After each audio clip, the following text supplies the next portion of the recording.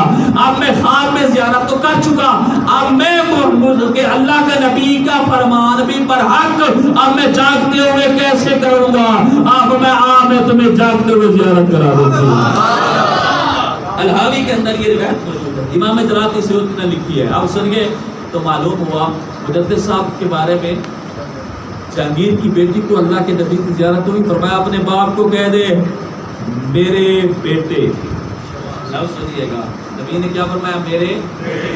اور یہ ایک دفعہ نہیں فرمایا, ایک اور جگہ بھی فرمایا تھا آپ نے, جب آپ کی شادی کا مسئلہ آیا تھا. ایک سید کو آپ نے حکم فرمایا کہ تو میری اولاد پاک میں سے, اور ایک اور بھی میرا روحانی بیٹا ہے, جا اپنی بیٹی کا نکاح اس کے ساتھ کر دے. اور مجدد صاحب کے بارے میں ہے آپ کی سلسلہ, اگرچہ مجدد صاحب کا سلسلہ نسب فاروقی ہے, لیکن آپ کا جو گھر والی زوجہ مبارکہ ہے وہ سید ذاتی ہے. لیکن دور حاضر میں سیدوں کا نکاح غیر سے ہو سکتا ہے نہیں ہو سکتا, یہ ایک اور مسئلہ ہے. اچھا آپ عالم دین سے ہونا یا اس سے ہونا, اس پر یہ علیحدہ مسئلہ ہے. میں آخری بات کروں, اس نے اپنے باپ کو کہا بھی کسی کو تو نے گرفتار کر رکھا ہے, یوں مجھے خواب میں اللہ کے نبی نے زیارت فرمائی اور آپ نے بولا اس کو چھوڑ دے ورنہ تیرا ملک برباد ہو جائے گا. وہ اگر کشمیر کی سیر میں گیا ہوا تھا یا بیمار تھا, اس نے فوراً کہا کہ مجدد صاحب کو رہا کر کے میری بارگاہ میں لایا جائے. جہانگیر نے کہا, مجدد صاحب نے کہا تو نے مجھے رہا تو کر دیا, لیکن اب ہر وہ خرافات جو تو نے کر رکھی ہے اس کو ختم کر دیا جائے. اس نے کہا تو میری رہنمائی کرتا جا, میں سارے خرافات کو مٹاتا جاؤں گا. مسجدیں گرائی گئی, دوبارہ بنائی گئی. مندر کو تعمیر کیا گیا تھا, مندروں کو ادھر ہی گرایا گیا تھا جو کہ مد مقابل مسجد کی جگہوں پہ بنائے گئے تھے. اور دیگر روافظ کی رسومات اور یہاں تک کہ شراب اور جوئے خانے عام, ان سب کو ختم کرایا گیا. جب آپ نئے اس کے ساتھ ابھرے تو ہمارے عبدالحکیم سیالکوٹی نے کہہ دیا, اسی لیے ہم آپ کو مجدد الف ثانی کہیں گے.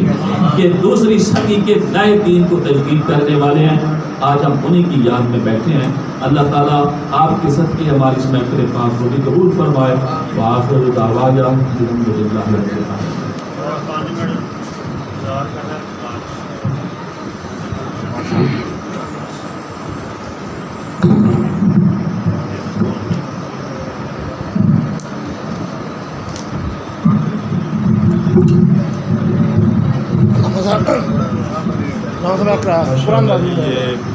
آپ لوگوں کو اس چیز کا بہت علم ہوگا اس مقصد میں. اللہ تعالیٰ کا خصوصی فضل و احسان ہے نبی کریم علیہ الصلوۃ والسلام کی نظر عنایت سے, اور ان کے بزرگان بابلی شریف کا فیضان ہے کہ یہ ایک مشن ہے جس پہ کام کیا جا رہا ہے. درود پاک یہاں کثرت اور محبت اور استقامت کے ساتھ پڑھا جاتا ہے. اور پھر میرے محترم بھائی عاشق رسالت مواب بھائی قرب شہزاد صاحب نے اور ان کے ساتھیوں نے دیگر رفقا نے یہ اہتمام کیا ہے کہ جو کثرت کے ساتھ درود پاک اب آپ پڑھتے ہیں پھر ان کو یہ تحائف جو ہے وہ ماہانہ طور پہ پیش کیے جاتے ہیں جنہوں نے سب سے زیادہ درود پاک پڑھا ہوتا ہے. تو آج بھی اسی حوالے سے یہ قرآن اندازی ہو رہی ہے. 3 عدد جو ہیں وہ پورے نکالے گئے. محترم شہزاد شفیق صاحب نے, جناب محترم محمد ارشد ہاشمی صاحب نے اور حضرت علامہ صاحب نے. تو یہ تینوں نام جو ہیں وہ میں جس طرح حکم ہوا تو میں پکارتا ہوں اور ان دوستوں کے لیے جو خوبصورت یہ تحائف ہیں روضہ اقدس کا جو خوبصورت ماشاء اللہ سبحان اللہ یہ خوبصورت نظارہ اور خوبصورت شبیہ روضہ پاک یہ خوبصورت تحفہ پیش کیا جائے گا. نماز کا وقت ہے. بزرگوں سے گزارش کروں گا اگر آپ کھڑے ہو جائیں اور ان احباب کو جو ہے وہ دوستوں کو تحائف پیش کریں. سب سے پہلے بلال صغیر صاحب جو ہیں وہ تشریف لائیں اور جناب حضرت علامہ صاحب سے یہ تحفہ وصول کریں. پیر ارشد ہاشمی صاحب آپ دونوں جو ہے یہ پیش کریں جی بلال صغیر صاحب سے ماشاءاللہ. اور اس کے بعد محمد طلحہ صاحب جو ہیں ان کے لیے بھی یہی خوبصورت تحفہ. محمد طلحہ صاحب درود پاک کی محبت کثرت سے پڑھنے کی وجہ سے استقامت سے پڑھنے کی وجہ سے اللہ تعالیٰ ان تمام دوستوں کا عظیم اجر عطا فرمائے اور ان کی کاوشوں کو تمام بخشے. محمد طلحہ صاحب جو ہیں ان کو بھی یہ تحفہ پیش کیا جا رہا ہے ماشاءاللہ. میں جناب محترم محمد شہزاد شفیق صاحب سے اور پیر ارشد ہاشمی صاحب سے گزارش کروں گا کہ حافظ قاسم صاحب کو یہ ایک عدد تحفہ جو ہے یہ پیش کریں. محترم محمد شہزاد شفیق صاحب اور جناب عبداللہ پیر صاحب سے گزارش کروں گا کہ بھائی قاسم صاحب 7 بجے تھوڑا سا اللہ پاک جی ان کوششوں کو تمام بڑی خوشی ہوتی ہے اس حوالے سے.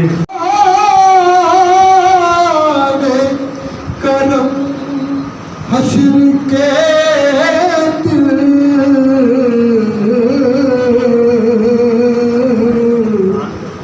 دیکھ کر وہ سدے دامان کرم حشر کے دل میرا دامان طلب آپ ہی شرماتا ہے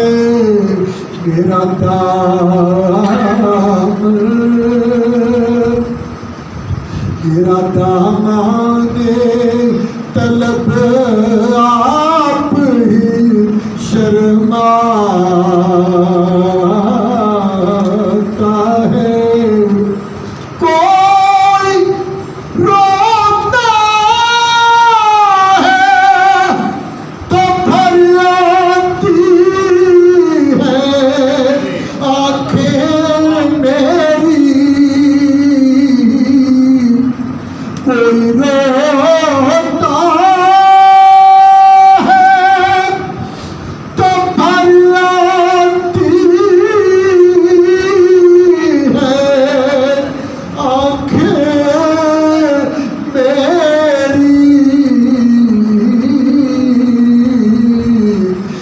سمجھتا ہوں مدینہ سے یاد آتا ہے. میں سمجھتا ہوں مدینہ سے یاد آتا ہے.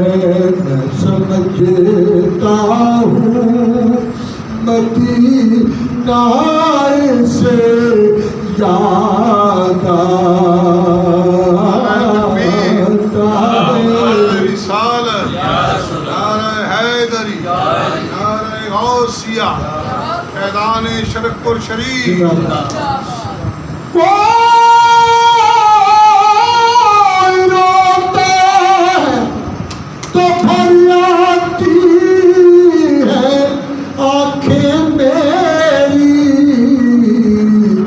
میں سمجھتا ہوں مدینہ سے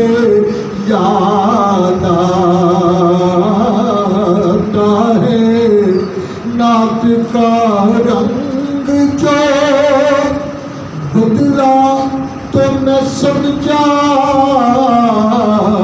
آزم نعت کا رنگ جو بدلا تو میں سمجھا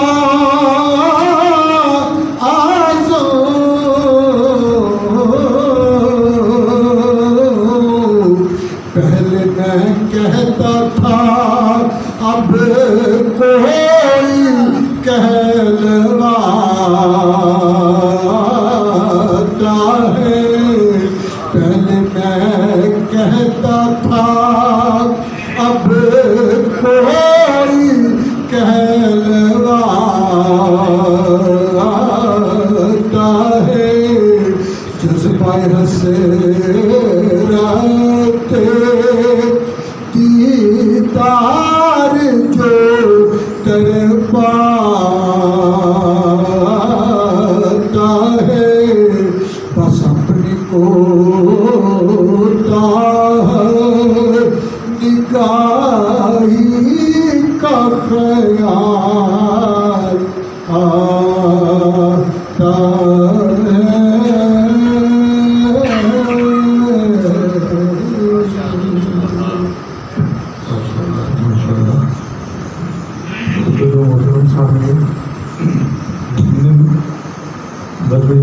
ضلع گجرات کے جو تمام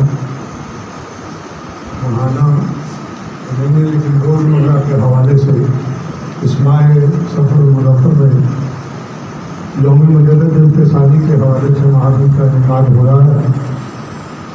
ایک ہفتے کے وقفے کے بعد یہ قافلہ آج جہاں جم ضروری جامعہ مسجد میں پہنچا ہے. زیر صدارت قاسم فیضان شرکپور شریف خلیفہ مجاز آستانہ عالیہ شرکپور شریف میری مراد جناب محترم خاندارہ محمد شہزاد شفیق شرکپوری لکھپتی مددی رحمت برکاتہ عالیہ اور یہ پینلوں کے ساتھ جو روزانہ روانہ ہوتا ہے. الحمدللہ آج علم کالونی کو یہ سعادت حاصل ہوئی ہے. یقیناً اللہ کے کلام نور سے محفل کا آغاز ہو چکا. ابھی محمد عارف شاہ گوندر صاحب الحاج محمد اعظم چشتی اللہ رحمت کا خوبصورت کرامات کی سماعتوں کی نظر کر رہے تھے. یہ محفلیں اکٹھا ہونا ذکر الہی ذکر محبوب الہی یہ وہ اللہ تعالیٰ ہے جو ہمیں بہانہ اور وسیلہ وہی نعرہ تکبیر نعرہ رسالت نعرہ حیدری نعرہ غوثیہ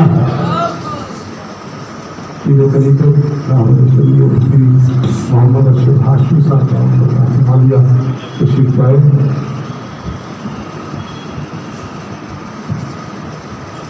یہ لمحات اللہ تعالیٰ کی طرف سے ہمیں میسر آتے ہیں. یوں کہہ لیجیے کہ اپنے اعمال میں ہم نیکیوں کا اضافہ کرتے ہیں. تو مختصر ایک شعر سے میں اپنے برادر عزیز چونکہ وہ دو شاعر بھی ہیں ناکام بھی ہیں الحمدللہ اللہ تعالیٰ نے بے شمار صفات سے نوازا ہے کہ ہدے چمن نہ چمن کی بہار میں گزرے. یہ شعر اس لیے سنا رہا ہوں کہ مسجد آپ دیکھ رہے ہوں گے کہ کتنی تعداد ادھر آ سکتی ہے لیکن اللہ کسی کسی کو توفیق دیتا ہے. جس طرح قافلہ سلام کو اللہ تعالیٰ توفیق دے رہا ہے 1 سال 2 سال 3 سال بندے آپ جاتے ہیں لیکن جب نیکاں کا ہاتھ پیچھے ہو گئے پوچھتے ہو تو پھر لمحے کوئی 11-12 سال ہو چکے اس تسلسل میں اپنے مرشد کامل کے حکم کی پیروی کرتے ہوئے اور 60 سال سے زیادہ ہو گئے اس ساستانے کے فیض کو مجدد الفسانی کے فیض کو لوگ آگے لے کے چلتے ہیں. تو آپ کی نظر کر رہا ہوں کہ ہدے چمن نہ چمن کی بہار میں گزرے ہے زندگی وہی جو کوئے یار میں گزرے ہے زندگی وہی جو کوئے یار میں گزرے. یہ اللہ تعالیٰ نے اس خطے کو اس جگہ پر ہمارے لیے نعمتوں کا وسیلہ بنایا ہے اور اللہ سے میری پوری کمی امکان ہے مالک اسی طرح ہم وہاں بھی اکٹھے ہو کے ایسی محبت کو سماعت بھی فرمائیں گے اور حاضری کی توفیق بھی ہوگی. تو میں ملتمس ہوں اپنے برادر عزیز نعت گو شاعر نعت خواں جناب محمد شفیق جلوہ صاحب سے وہ اپنا کلام مدد الفسانی کے حوالے سے صحیح اس محفل میں ہماری سماعتوں کی نظر کرتے ہیں. درود پاک اچھا اچھا سامنے آؤ.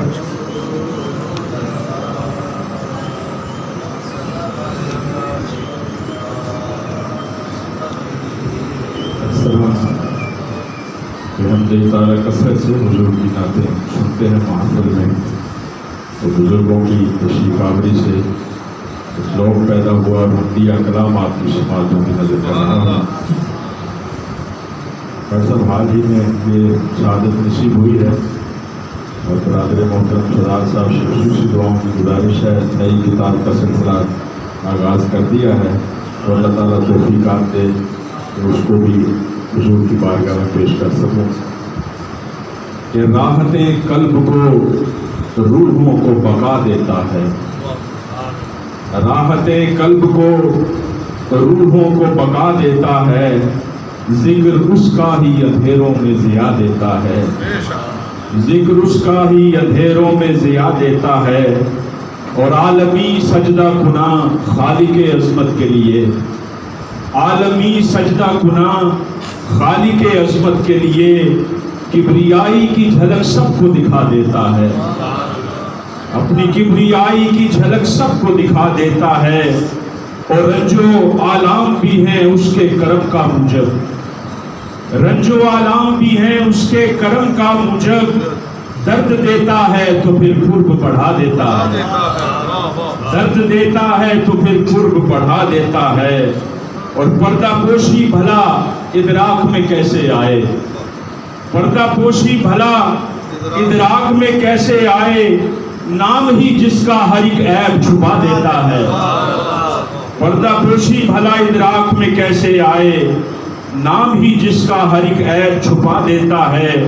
اور عجز اور پیار سے کشکول بڑھا کر دیکھو، عجز اور پیار سے کشکول بڑھا کر دیکھو، میرا رب عقل کی وسعت سے برا دیتا ہے، میرا رب عقل کی وسعت سے برا دیتا ہے. اور صدق و اخلاص درون لذت سجدہ دے کر، صدق و اخلاص درون لذت سجدہ دے کر اپنے طالب کے لیے پردے ہٹا دیتا ہے. اور جب توکلت علی اللہ میں کہہ کر نکلوں، جب توکلت علی اللہ میں کہہ کر نکلوں، ہر رکاوٹ میرے رستے سے ہٹا دیتا ہے.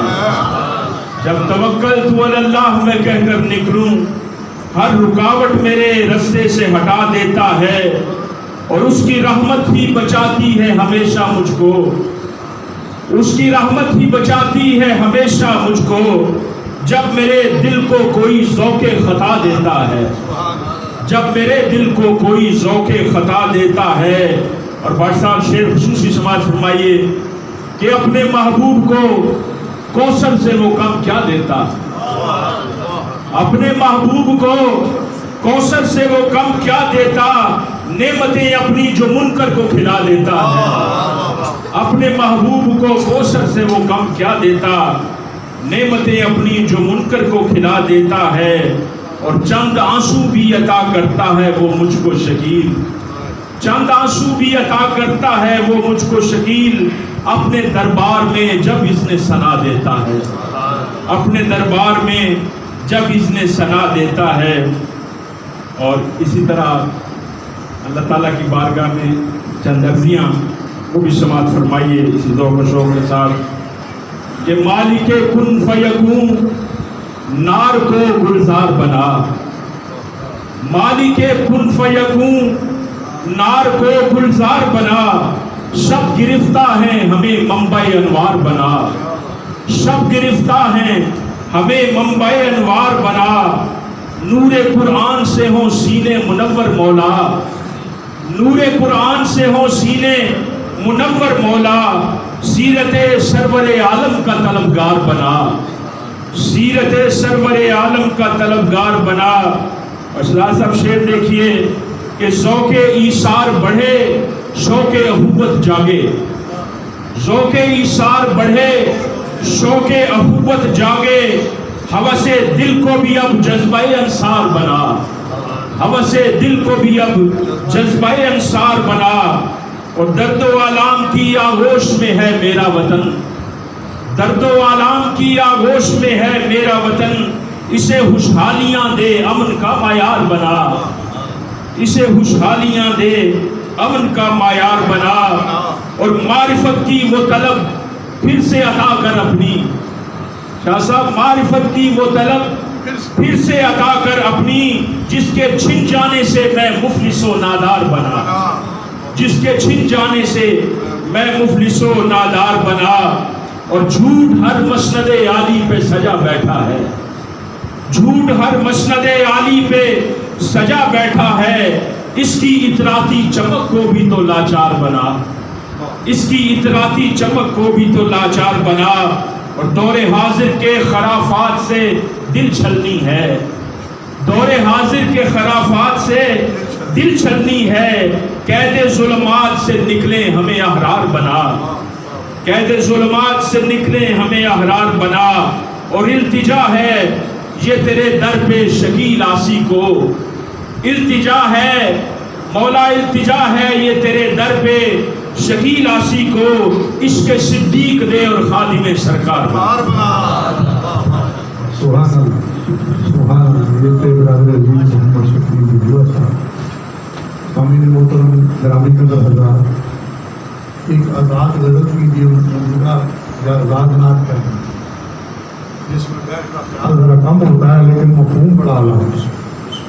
کہ مشکلوں میں بھی مسکراتا ہوں، تو احساس عید ہوتا ہے، مشکلوں میں بھی مسکراتا ہوں، دل کو احساس عید ہوتا ہے، یاد طیبہ شوق طیبہ بن کے روشن ہوتا ہے۔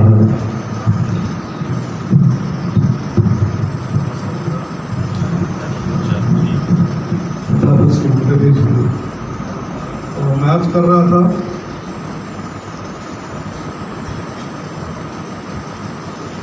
میری آنکھیں لاہور جیسی ہیں، میں کہ چلتا ہوں جو سن لیا، میری آنکھیں لاہور جیسی ہیں، کیوں اس کو نسبت ہے میرے داتا سے، میری آنکھیں لاہور جیسی ہیں، اس کو نسبت ہے میرے آقا سے، میرا دل پاک بھی ہے پتن بھی ہے، میرا دل پاک بھی ہے پتن بھی ہے، کیوں اس میں یاد فرید رہتا، اس میں خیال فرید رہتا ہے، جس دل میں حب علی نہیں اس کا کوئی خیال نہیں، چاہے وہ کعبے بھی جائے کعبے جا کے پلید رہتا ہے، جس کے دل میں حب علی نہیں اور اس کے دل میں کوئی خیال نہیں، وہ کعبے جا کے بھی پلید رہتا ہے۔ آئیے میں رسول جناب محمد اطاعت شاکر صاحب سے خطاب تشریف لائے اور اپنی حاضری کا شرح کرتے ہیں۔ ان محفلوں سے مجھے بڑی کلاس ملتی ہے، تو کلام جو مجھے آج بار نہ ہو تو میں اس میں رپیٹ کر کے اس کو میرے دل میں سما جاتا ہے، جنہوں کہتے ہیں یاد ہو جاتا ہے آج بار۔ یہ بھی اللہ کی توفیق ہے کہ وہ ایسے لمحے میسر کرتا ہے جو تیاری کا سبب ہے۔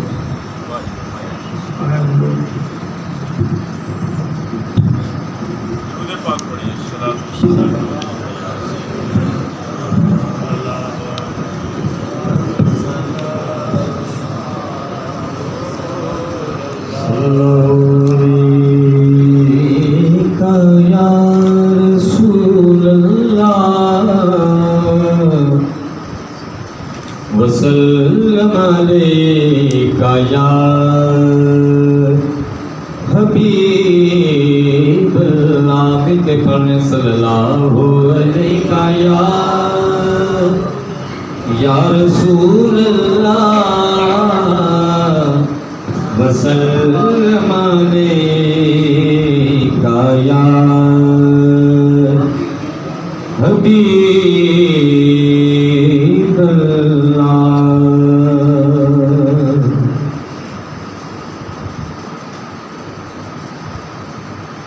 تیرے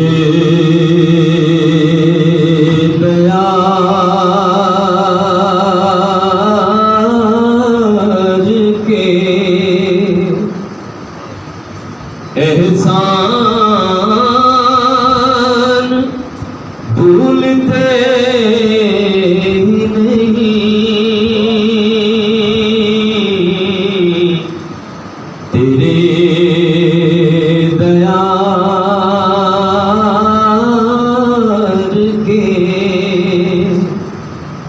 احسان بھولتے ہی نہیں،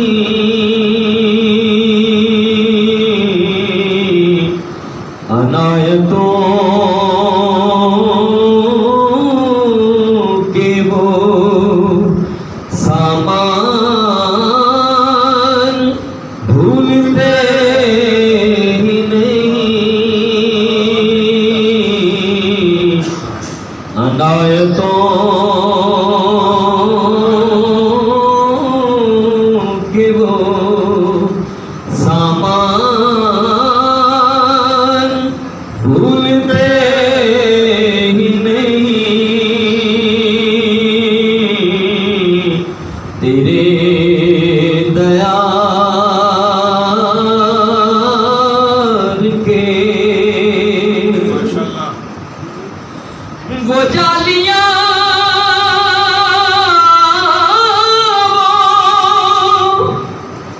دریچے و منبروں محراب،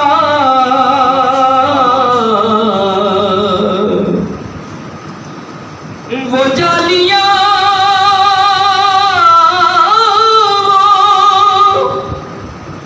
دریچے و منبروں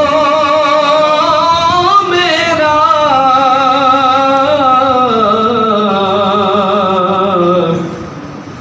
وہ ذرہ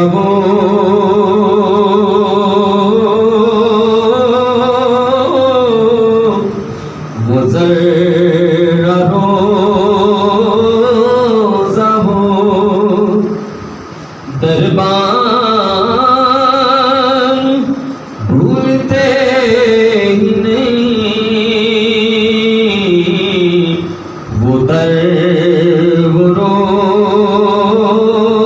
روزہ ہو دربان بھولتے ہی نہیں، تیرے دیار کے جبھی پہ نور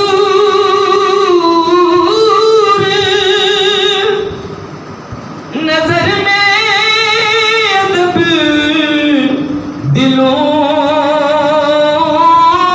میں گدار،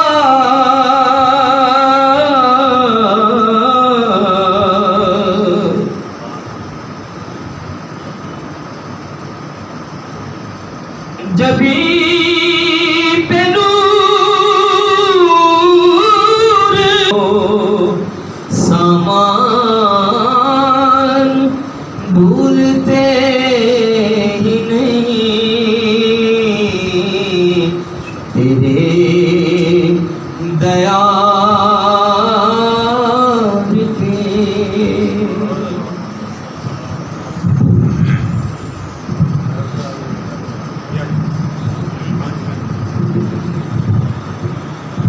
محفوظ رہنے کے ایڈیٹر پر رہنا کی عقل آ گئی ہے۔ میں آپ کرنے لگا تھا سلال صاحب آج میں تو تھی رکھتے عمران شاہ کا مبارکباد رہی ہے۔ اس یہ اتنا کونا مشور باصلاحیت نام ہے کہ ترنم پہ پورا کنٹرول رکھتے ہیں، لیکن بہت سارے کلام اس کو ازبر ہے، لیکن جب یہ چینج کرتا ہے تو مجھے پتا ہے یہ دلوں کو چڑھتا ہے۔ کوئی بھی بندہ جو جس میں پختگی ہو، اگر وہ نئے سے نئے انداز میں اپنے آپ کو پیش کرتا ہے تو سامعین ہمیشہ کچھ اکرم ہوتے ہیں۔ عید حضور کا ذکر بغیر کسی تمہید کے، کیونکہ میری نگاہ وقت پہ ہے، میں ایک بات اینڈ پہ جا کے کروں گا جو میری خواہش ہے، کیونکہ وقت نہیں ہے۔ میں محرم ہاشمی صاحب سے عرض کروں گا آپ تشریف لائیں اور اپنی مختصر کے ہاتھ کی مدد کریں۔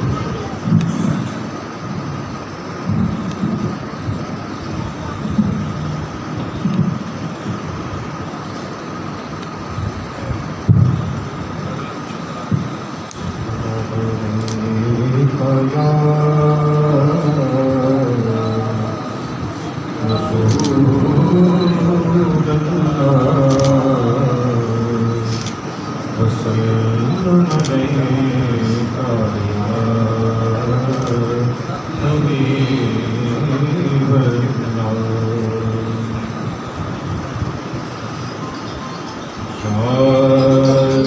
جب مجھے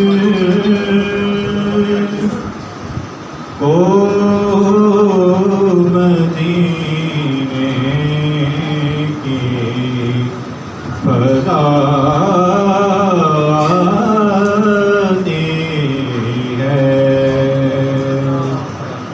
یاد جب مجھے کو مدینے کی فضا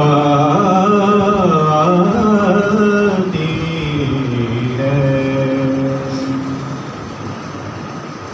یاد جب مجھے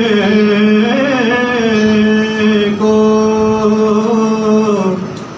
مدینے کی فضا آتی ہے، سانس لیتا ہوں تو جنت کی ہوا آتی ہے،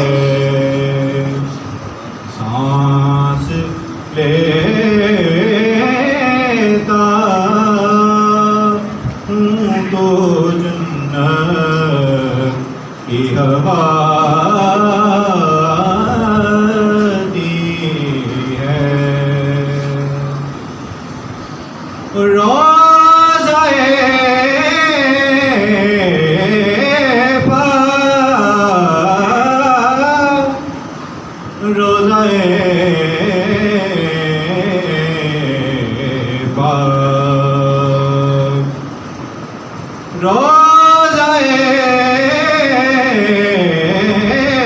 پاک پہ سب ضبط نفس کرتے ہیں کہ اس گلستان میں دبے پاؤں ہوا آتی ہے، اس گلستان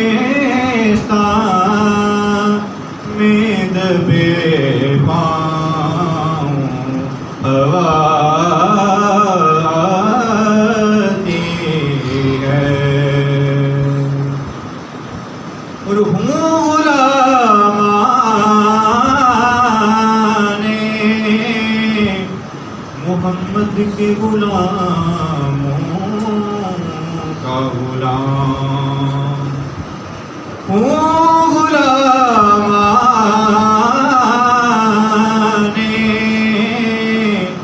محمد کے غلاموں کا غلام، خاک ہوں میں خاک ہوں، خاک ہوں خاک کو بچھنے کی ادا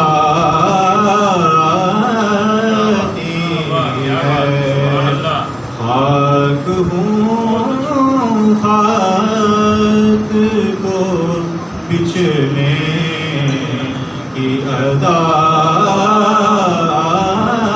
آتی ہے،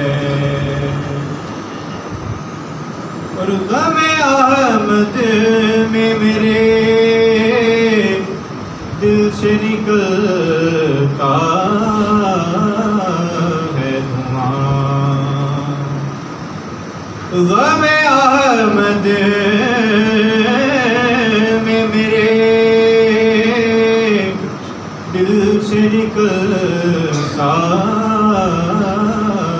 ہے دھواں، یا امڑتی یا امڑتی یا امڑتی ہوئی کبرے سے گھٹا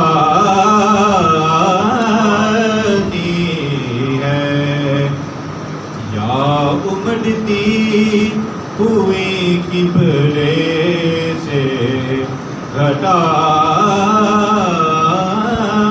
آتی ہے،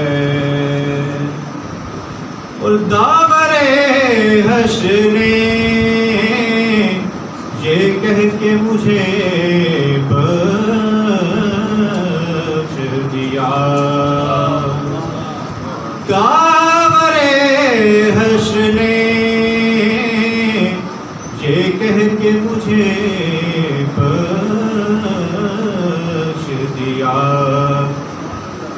خوب تجھ کو، خوب تجھ کو، خوب تجھ کو میرے پیارے کی صنعتی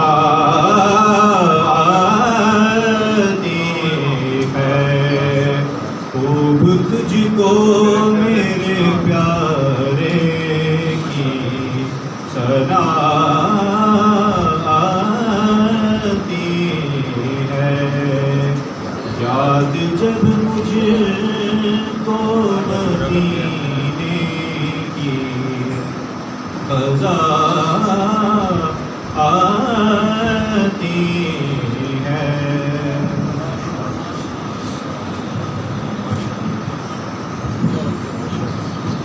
بڑا خوبصورت کلام،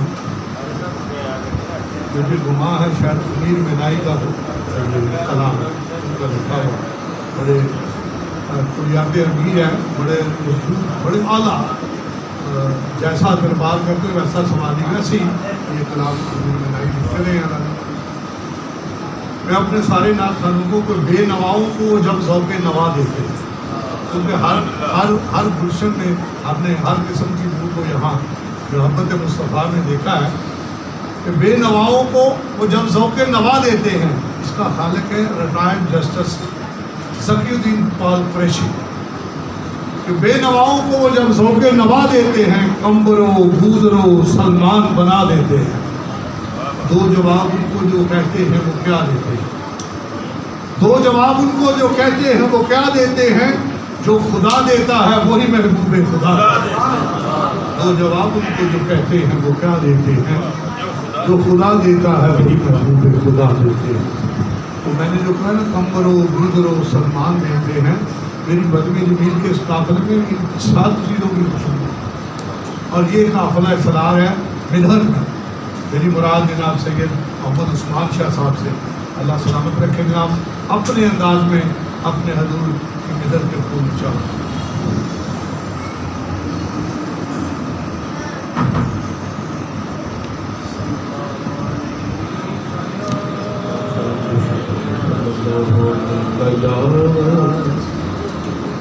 رسول اللہ وسلم علیک یا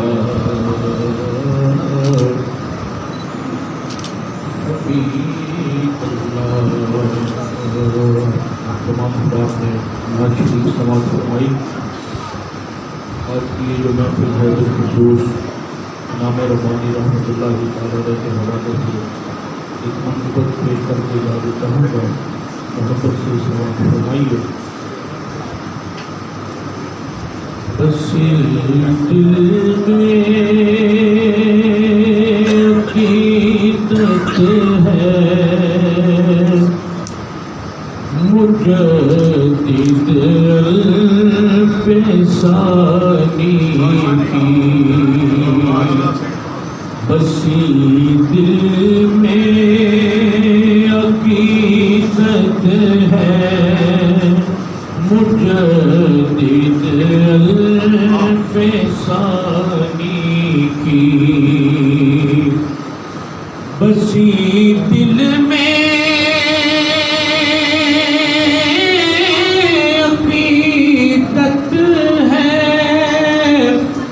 مجدد الفسانی کی،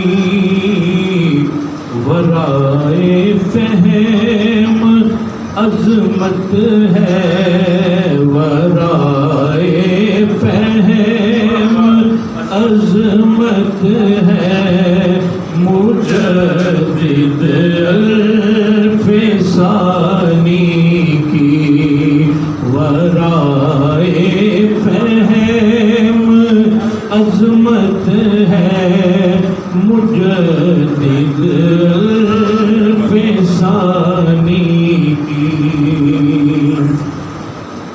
کوئی اقبال سے پوچھے مقاموں میں تمام کا کوئی اقبال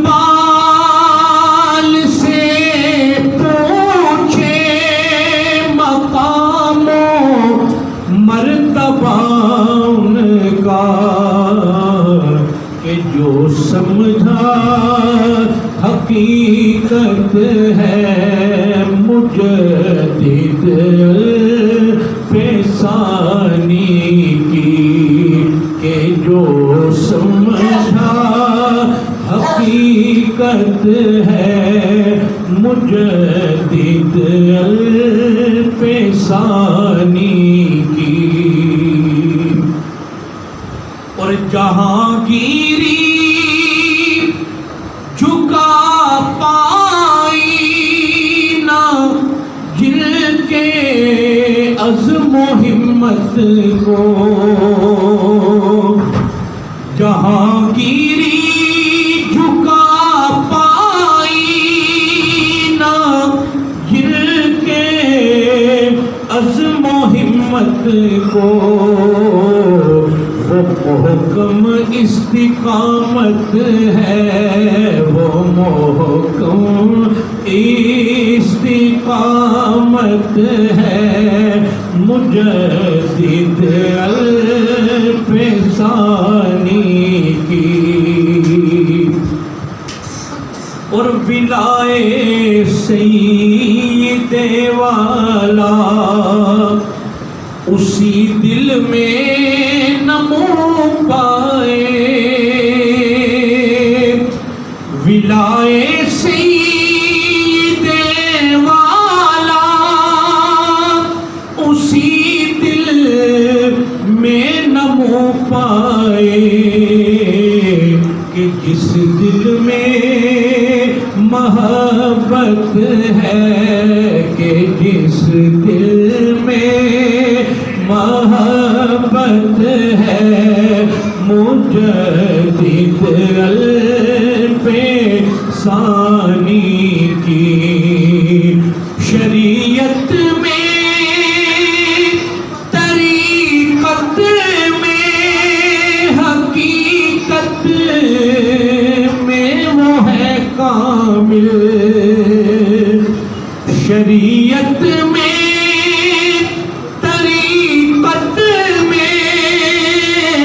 حقیقت میں وہ ہے کامل انوکھی شان و شوکت ہے انوکھی شان و شوکت ہے مجدد الفسانی کی رہے ابہام پر جس نے یقین کی ذوفشانی کی رہے ابہام پر جس نے یقین کی ذوفشانی کی بڑی روشن بصیرت ہے مجدد الفسانی کی بڑی روشن بصیرت ہے مجدد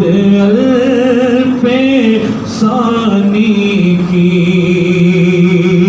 خزانے بانٹتے رہنا یہ اب بھی ان کا شیوا ہے خزانے بانٹتے رہنا یہ اب بھی ان کا شیوا ہے بڑی فراست ہے مجدد الفسانی کی، بڑی پاکیزہ عادت ہے مجدد الفسانی کی۔ اور شعر سنیے، ایک سید زادے کا لکھا ہوا کلام ہے، شعر سنیے۔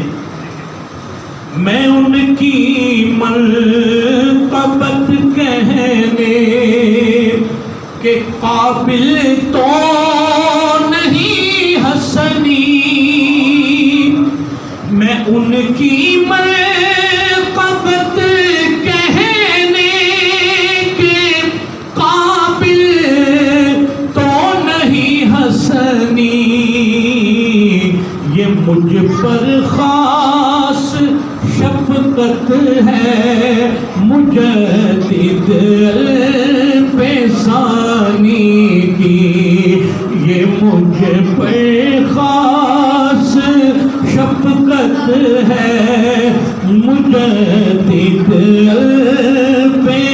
الفسانی کی، بڑی زیرک فراست ہے، بڑی زیرک فراست ہے مجدد الفسانی کی۔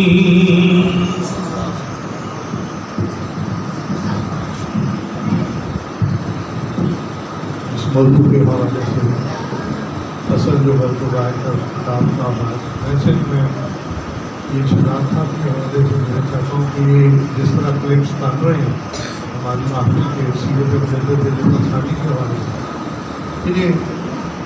مجھے چونکہ آئی ٹی کا اتنا تجربہ نہیں ہے، وہ الفاظ بھی نہیں کہ نظرت کر سکوں، لیکن اپنے دل کا مدعا بیان کر دیتا ہوں کہ جس طرح میں پڑھتا ہوں فیس بک کبھی کبھی کھول کے ٹائم ملتا ہے تو مختلف قسم کا پیغام آپ کو اگر آتا ہے نا تو جناب یہ خطاب جو ہے ان کو چڑھائیں، یہ جو محافل ہیں ان کو چڑھائیں، آپ اس کی محفلیں چڑھائیں، تو اس طرح ہم ہر طاغوتی قوت سے لڑ سکتے ہیں۔